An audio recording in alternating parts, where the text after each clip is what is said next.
Nepotism का मतलब होता है परिवारवाद, और परिवारवाद मतलब किसी व्यक्ति को उसकी योग्यता ना होने के बावजूद भी पारिवारिक फैक्टर्स का लाभ मिलना। और एक फैक्ट की बात तो ये है कि एक आम आदमी कभी नेपोटिज्म की समस्या को खत्म नहीं कर सकता, और इसकी शुरुआत होती है अक्टूबर 23, 2019 से, क्योंकि इसी पर्टिकुलर डेट को इंडिया के होम मिनिस्टर अमित शाह के बेटे जय शाह को इंडियन क्रिकेट बोर्ड BCCI का सेक्रेटरी बनाया जाता है। क्योंकि जय शाह के ICC चेयरमैन बनने के बाद लेट अरुण जेटली के बेटे आर जेटली को BCCI का ऑनरेबल सेक्रेटरी बनाने की खबर भी सामने आई है। अमित शाह और नरेंद्र मोदी की बीजेपी गवर्नमेंट ने 2002 से ही गुंडा राज को खत्म करने के लिए गैंगस्टर्स का सीक्रेट एनकाउंटर करना स्टार्ट किया, जिससे गुजरात में दंगे होने लगे थे। हमें लगता है कि BCCI के प्रेसिडेंट सौरभ गांगुली थे, तो हर BCCI से जुड़ा व्यक्ति एक क्रिकेटर होना चाहिए, लेकिन ऐसा नहीं है। लेकिन इससे एक पाथ बन जाएगा कि आप स्टेट लेवल में क्रिकेट एडमिनिस्ट्रेशन में काम करो और उसके बाद मिनिस्टर के बेटे होने का फायदा उठा के BCCI से जुड़ जाओ।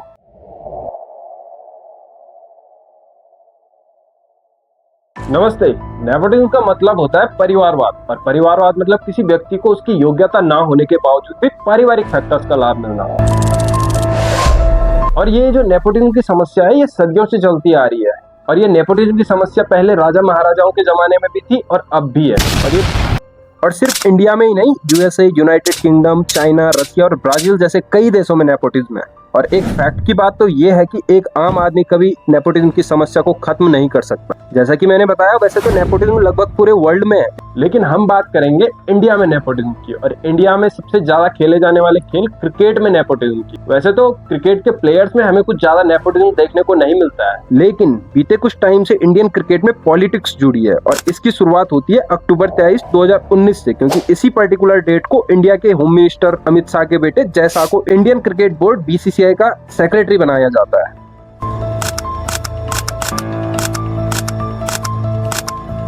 को बीजेपी खत्म करने चली थी, अब खुद उसी बुराई का हिस्सा बन गई है। और जहां बीजेपी सालों से ये कहती आई है कि उनकी पार्टी में नेपोटिज्म और भैया भतीजावाद के लिए कोई जगह नहीं है, भला वहां बीजेपी प्रेसिडेंट रह चुके अमित शाह के बेटे जय शाह का BCCI सेक्रेटरी बनना क्या एकमात्र इत्तेफाक है?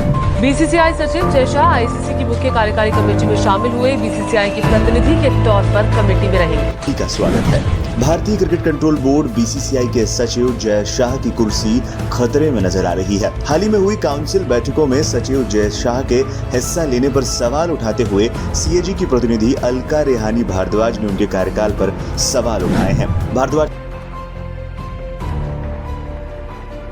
हालांकि इस बात में भी कोई दोहराई नहीं है कि BCCI के सेक्रेटरी बनने में जय शाह को नेपोटिज्म का कोई फायदा मिला है, लेकिन आज हम इससे रिलेटेड कुछ फैक्टर्स के बारे में डिस्कस करेंगे, जिससे आप भी सच्चाई से अवगत हो जाओगे। ये खबर सुर्खियों में आती है 27 अगस्त 2024 को, जब जय शाह को ICC का चेयरमैन इलेक्ट किया गया, क्योंकि जय शाह के ICC चेयरमैन बनने के बाद लेट अरुण जेटली के बेटे आर जेटली को BCCI का ऑनरेबल सेक्रेटरी बनाने की खबर भी सामने आई। तो जय शाह 2009 में GCA यानी गुजरात क्रिकेट एसोसिएशन से जुड़े थे, और 2013 में गुजरात क्रिकेट एसोसिएशन के सेक्रेटरी बने थे।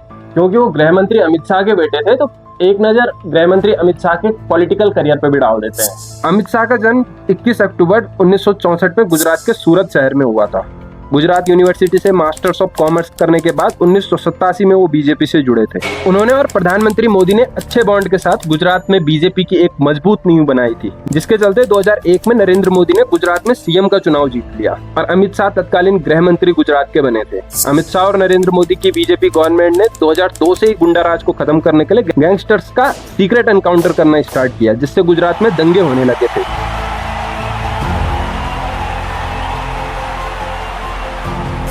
2002 में गैंगस्टर सोहराबुद्दीन शेख के साथ हुई मुठभेड़ में गुजरात के जाने माने गैंगस्टर ईसा भाई और सालिम शेख को मार दिया गया, जिसके चलते सस्पेंडेड IPS ऑफिसर DG वांगरा ने अमित शाह पर एलिगेशन लगाए थे कि इन्होंने हमें डायरेक्ट ऑर्डर दिए थे।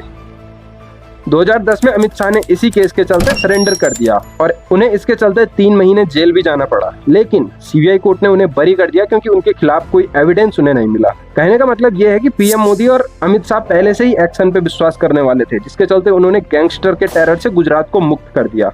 आप अगर कमेंट करोगे तो मैं इस पे भी एक डॉक्यूमेंट्री बना दूंगा। खैर, अपने नेपोटिज्म वाले टॉपिक पे वापस आते हैं। तो गृह मंत्री अमित शाह के बेटे जय शाह ने क्रिकेट एडमिनिस्टर में 21 साल की उम्र से करियर बनाया। हमें लगता है कि BCCI के प्रेसिडेंट सौरभ गांगुली थे, तो हर BCCI से जुड़ा व्यक्ति एक क्रिकेटर होना चाहिए, लेकिन ऐसा नहीं है, क्योंकि जयशाह से पहले जो भी बीसीसीआई के सेक्रेटरी थे उनका भी एज ए प्लेयर क्रिकेट में कोई रिकॉर्ड नहीं था। ये बात सुर्खियों में आती है जब जयशाह 27 अगस्त 2024 को आईसीसी के चेयरमैन बनने के लिए इलेक्टेड होते हैं और 35 साल के जयशाह आईसीसी चेयरमैन बनने वाले सबसे कम उम्र के व्यक्ति होंगे। 1 दिसंबर 2024 को आईसीसी चेयरमैन का पद वे संभालेंगे। जैसा कि मैंने बताया, इसमें कोई दोहराई नहीं है कि उनको नेपोटिज्म यानी परिवारवाद का यहाँ पे फायदा मिला, लेकिन इसमें भी कोई दोहराई नहीं है कि वो इसके पूरे योग्य थे, क्योंकि इंडियन क्रिकेट की प्रोग्रेस इस बात को प्रूफ करती है। शुरुआत होती है 2009 से, जब जयशाह गुजरात क्रिकेट एसोसिएशन से जुड़ जाते हैं। उस टाइम गुजरात में इन्होंने डोमेस्टिक क्रिकेट को आगे बढ़ाया और यंग प्लेयर्स को आगे आने के मौके दिए। इन्होंने लोगों में क्रिकेट के प्रति जुनून बढ़ाया, जिसके चलते 2013 में जयशाह जीसीए यानी गुजरात क्रिकेट एसोसिएशन के सेक्रेटरी बन गए। गुजरात क्रिकेट एसोसिएशन में जयशाह ने रहते हुए 4 क्रिकेट एकेडमीज खोली, अहमदाबाद, राजकोट, बड़ोदरा और सूरत शहर में। ये एकेडमीज गुजरात में क्रिकेट के इंफ्रास्ट्रक्चर को मजबूत करने और युवा खिलाड़ियों को पेशेवर अपॉर्चुनिटी देने के लिए बनाई गई थी। इसी के चलते इन्होंने गुजरात में टूर्नामेंट्स और डोमेस्टिक क्रिकेट को आगे बढ़ावा दिया। गुजरात में इतने प्रोग्रेस होने के बाद अक्टूबर 2019 को Jay Shah Indian cricket board BCCI यानी board of control for cricket in India के ऑनरेबल सेक्रेटरी बन गए। उन्हें 2019 में अनुराग ठाकुर की जगह पे बीसीसीआई के सेक्रेटरी के रूप में रिप्लेस किया गया। अनुराग ठाकुर जो उस पर्टिकुलर टाइम पे बीसीसीआई के सेक्रेटरी थे, उनका भी एज ए प्लेयर क्रिकेट में कोई रिकॉर्ड नहीं था। उससे पहले नारायण श्रीवासन बीसीसीआई के सेक्रेटरी थे और उनका भी क्रिकेट में एज ए प्लेयर कोई रिकॉर्ड नहीं था। और उससे पहले जो भी बीसीसीआई के सेक्रेटरी थे उनका भी कोई particular background as a cricket player नहीं था। जनवरी 2016 में जयशाह गुजरात क्रिकेट एसोसिएशन के सेक्रेटरी थे, तो उसी पर्टिकुलर टाइम पे मोटेरा स्टेडियम का रिकंस्ट्रक्शन स्टार्ट हुआ था। तो कहीं ना कहीं जयशाह का इसमें भी थोड़ा रोल है। मोटेरा स्टेडियम, जिसका नाम अब नरेंद्र मोदी स्टेडियम है, जो कि अब विश्व का सबसे बड़ा स्टेडियम है, इसके रिकंस्ट्रक्शन का काम 2020 में खत्म हुआ, जबकि जयशाह बीसीसीआई के ऑनरेबल सेक्रेटरी थे। नरेंद्र मोदी स्टेडियम विश्व का सबसे बड़ा स्टेडियम है, जिसकी सीटिंग कैपेसिटी टोटल 1,32,000 है। लेकिन अब बात आती है कि जयशाह ने ऐसा क्या किया कि उनको आईसीसी का चेयरमैन बना दिया। कई लोगों को लगता है कि उन्हें अमित शाह के बेटे होने का फायदा मिला, लेकिन इसकी वास्तविकता कुछ और ही है। इसके बाद 2024 तक जयशाह ने बीसीसीआई के सेक्रेटरी रहते हुए कई सुधारात्मक काम किए, जिससे इंडियन क्रिकेट में काफी हद तक प्रोग्रेस हुई।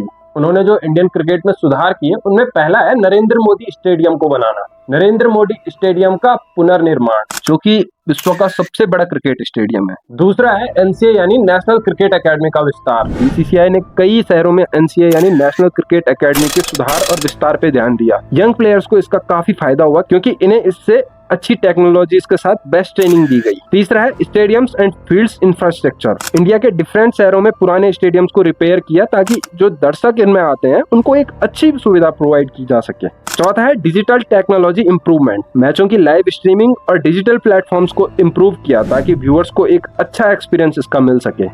पांचवा है वुमेन्स क्रिकेट को बढ़ावा देना। बीसीसीआई ने 2023 में वुमेन्स आईपीएल स्टार्ट किया, जिससे महिलाओं को क्रिकेट खेलने के मौके दिए गए और वुमेन्स क्रिकेट में पर मैच सैलरी भी मेंस के बराबर ही वुमेन्स को दी गई।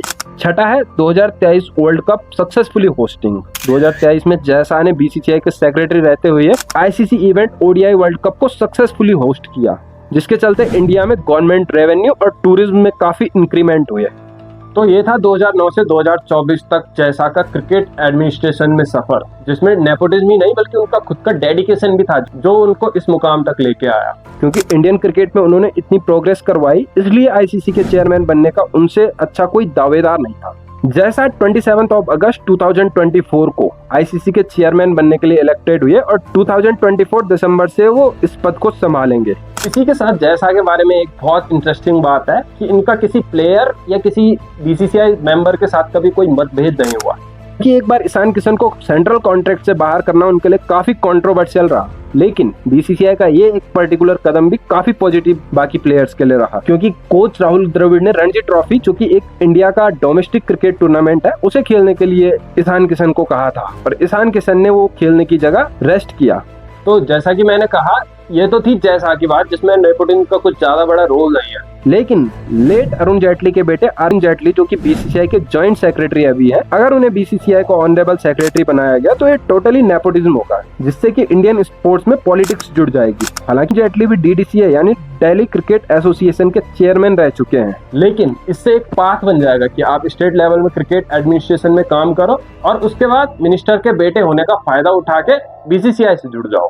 आपने ये एक वीडियो तो देखी होगी जिसमें politician Indian footballer Sunil Chhetri को अवार्ड देने के लिए बुलाए गए हैं। ऐसे में यही होगा हमारे क्रिकेटर्स के साथ, हमारे क्रिकेटर्स से ज्यादा हमारे पॉलिटिशियन को ज्यादा क्रेडिट मिलेगा। बाकी जयशाह और आर जेटली की बीसीसीआई से जुड़ने के बारे में आपकी क्या राय है, कमेंट करके जरूर बताइए। Thank you so much.